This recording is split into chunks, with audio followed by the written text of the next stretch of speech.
Good morning, everybody. Uh, Thank you very much for inviting UNICEF to share some of the experiences and presentation.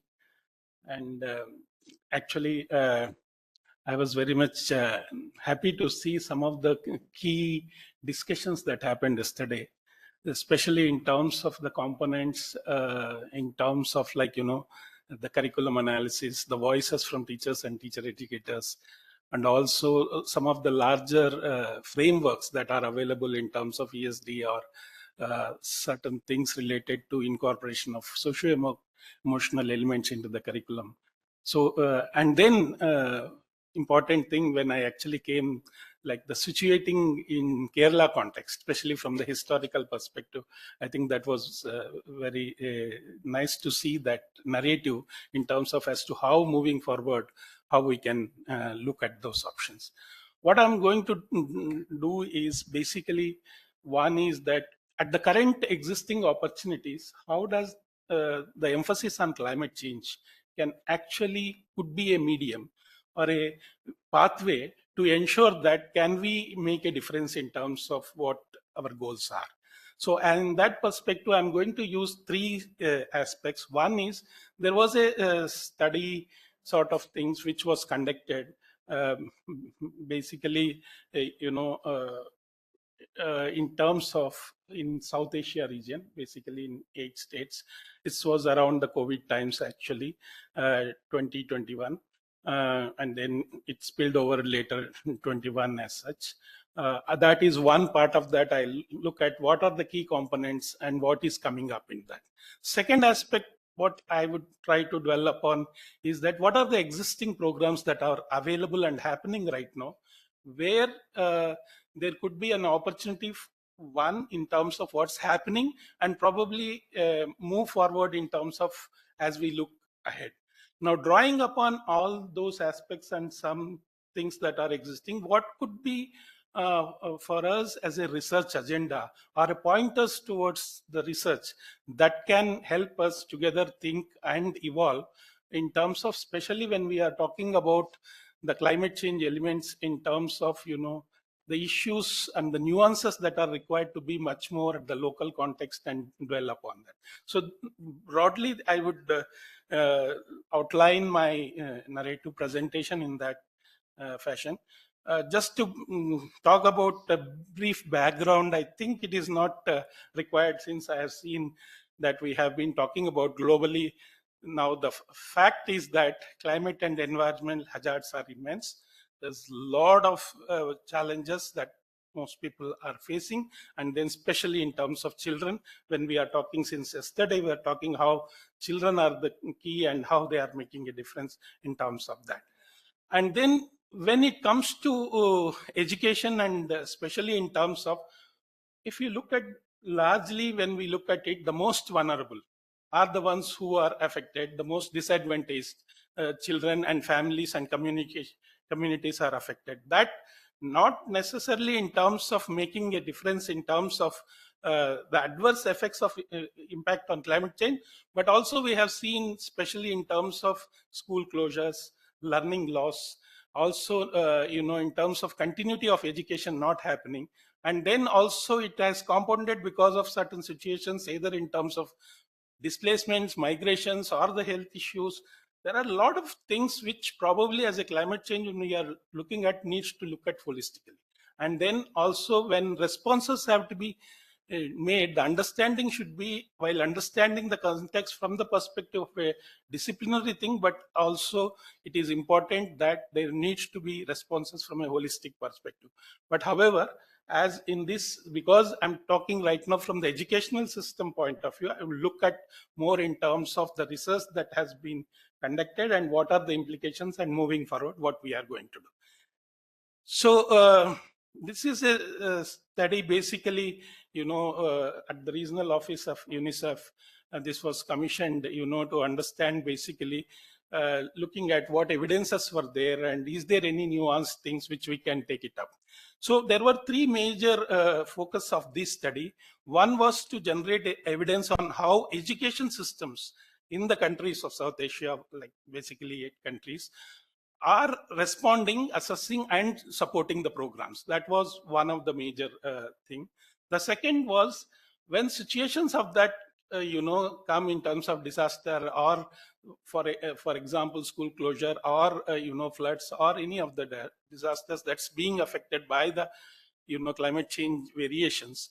What are the educational mechanisms or tools that have been used by the different countries, and more specifically some of the states where this has been looked at, either in terms of addressing from the education sector planning purposes, or for that matter in terms of responding that to address climate risk?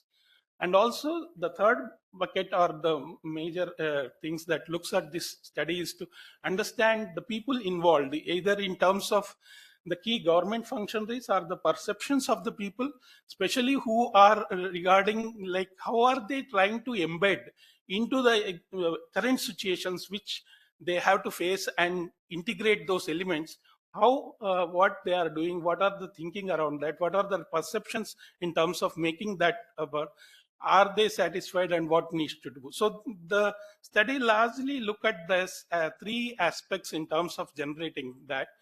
um, just to briefly touch upon the methodology part of it, there was largely a sort of desk review type of things that was conducted to look at where exactly some of the challenges were faced.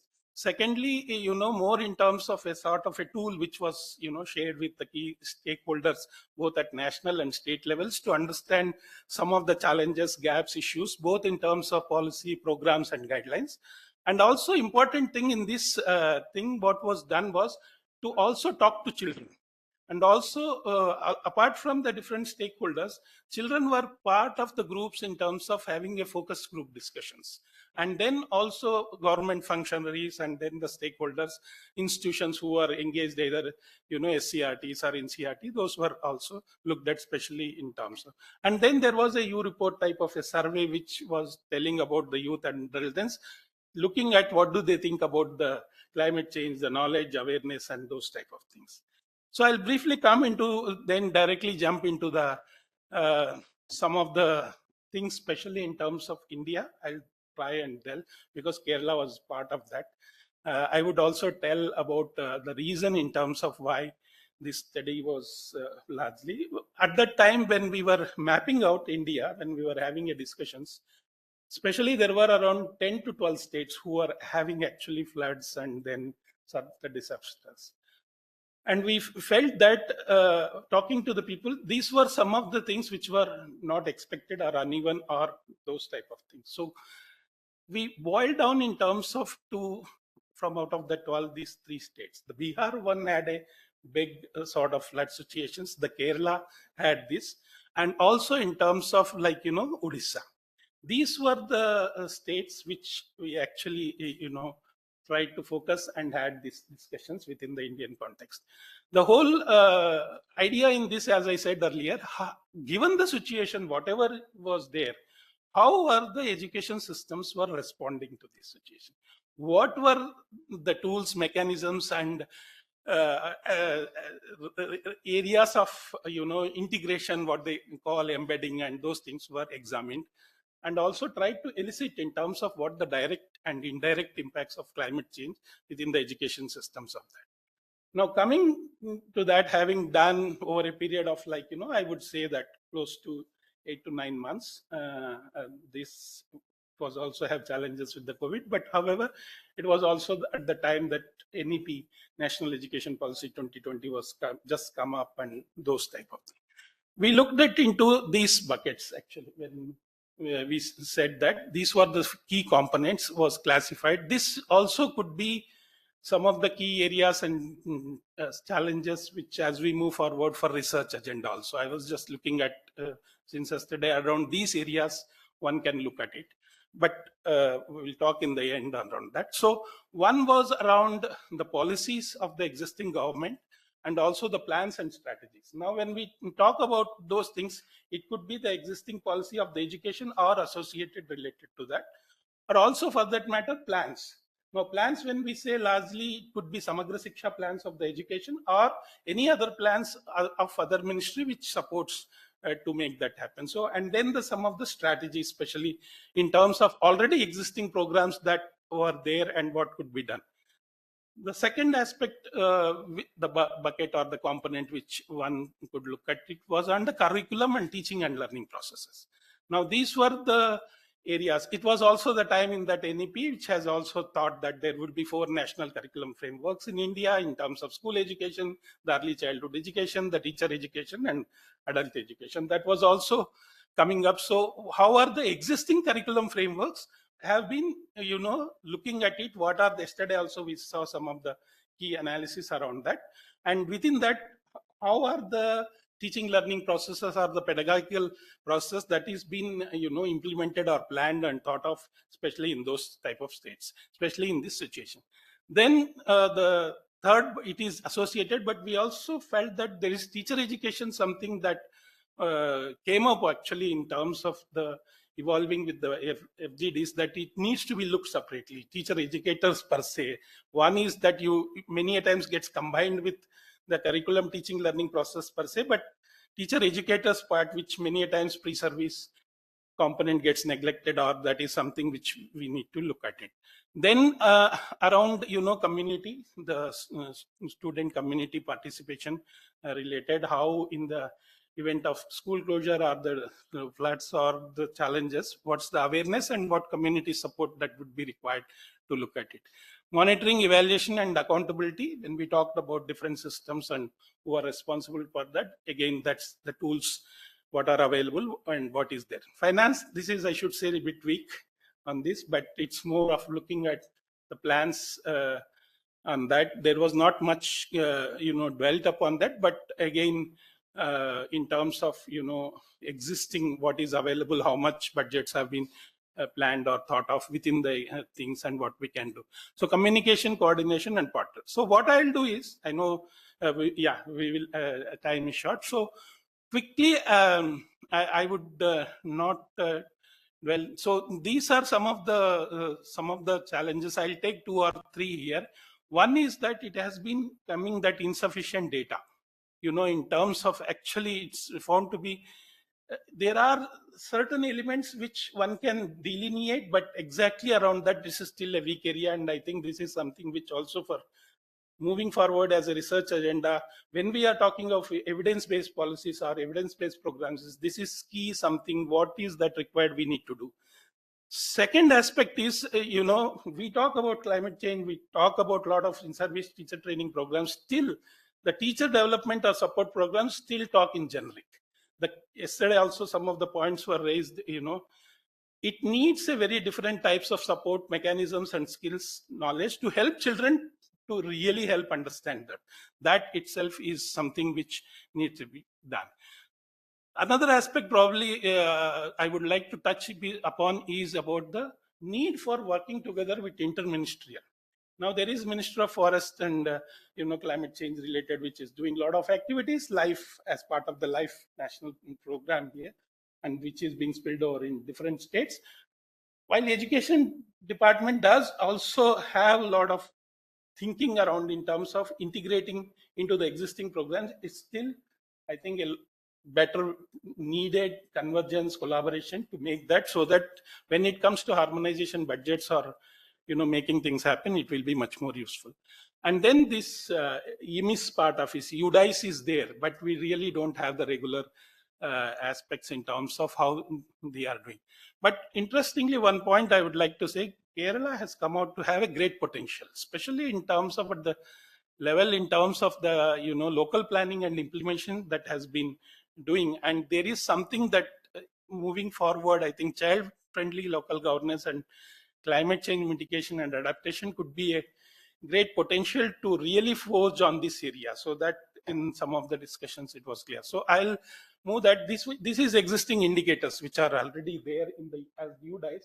Some availability, all weather roads to school, availability of health.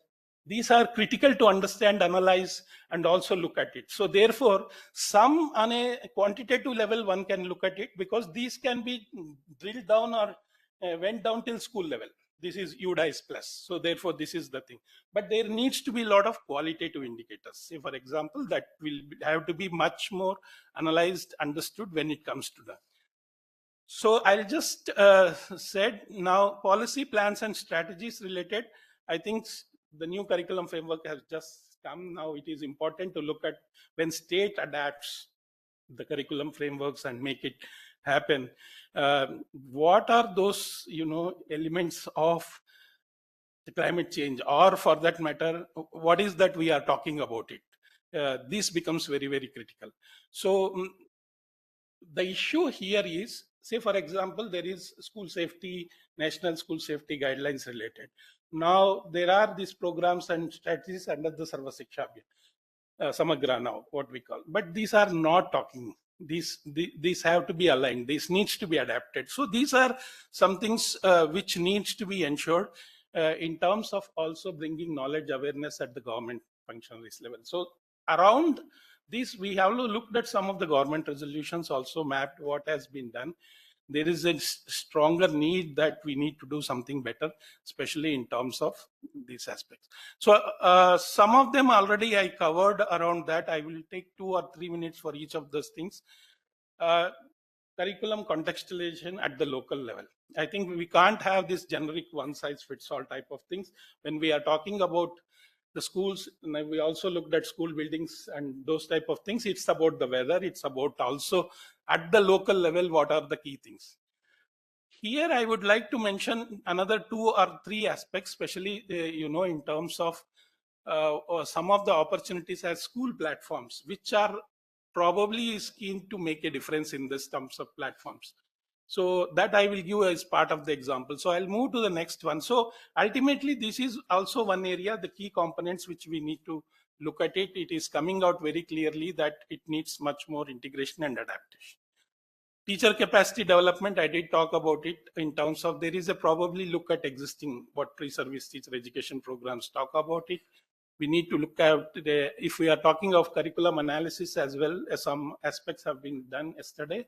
It's also to look at what is that we are talking, especially when we are looking at as climate change or adaptation. What are the knowledge and skills that would be required to make that happen, especially in terms of these areas. And then in most of the states, national level, there is these platforms which are being used for as online courses or some modules development. Now, post-COVID, I would say, either you call Diksha and then 5 minutes, yes, I will. So this presentation will be there anyhow, some of the elements can be looked at. So every aspects, there are certain key pointers within this study which can be looked at it and adapted, which can have a research. And then one focus is, as we are moving forward, we need to look at from an equity lens, also from the gender and budgeting, which we are talking about many a times. One comment I would like to make, the generic frameworks usually doesn't accommodate the needs of the deprived or the needs of the vulnerable. The framework should be flexible enough to accommodate this or the pluralistic needs. Somewhere it may be required to some extent to have a differentiated, targeted interventions to support, to accelerate things, but definitely there needs a lot of work to be done. These are, I would not talk about the policy things much more because most of you definitely don't. One point, as I said, there is this, lifestyle for environment, which is also being now implemented from the national level boiled down to the states. Government promotes this actually, and the NEP also in alignment has to move forward. These are policy levels, so I'll not go on the NCF, which most of you said that in grade 11 and 12, how a hierarchy says that would be a separate or interdisciplinary, and every state as comes down right from early childhood education, how it needs to be done. I'll spend 2-3 minutes here on the existing programs. Existing programs are like, currently in most states, I would say all states, I took these examples, there is something called School Safety and Security Program. Now, this program helps, in terms of having a comprehensive schools safety program, which includes all hazards, which include all challenges, right from child reaching from home to school and reaching back to school. So in that process, including the road safety related, the weather conditions, the school environment, either it could be child protection challenges, bullying, violence, all that. Now this program is being implemented already. What I am trying to say is to look at it, effectiveness of this, impact of these programs as a research or some of the things, but it's also important to look at as to how, the climate change elements are integrated. Now, in some of these states where I have examples, they have already started. And I have seen this wagon wheel, which is an integrated, they call as Safe Saturday. There are key elements around climate you can see on the safety. On every Saturdays in schools, they are being implemented. And this proved to be, at least in the direction, seems to be working very well at the school level. That's what I'm trying to say.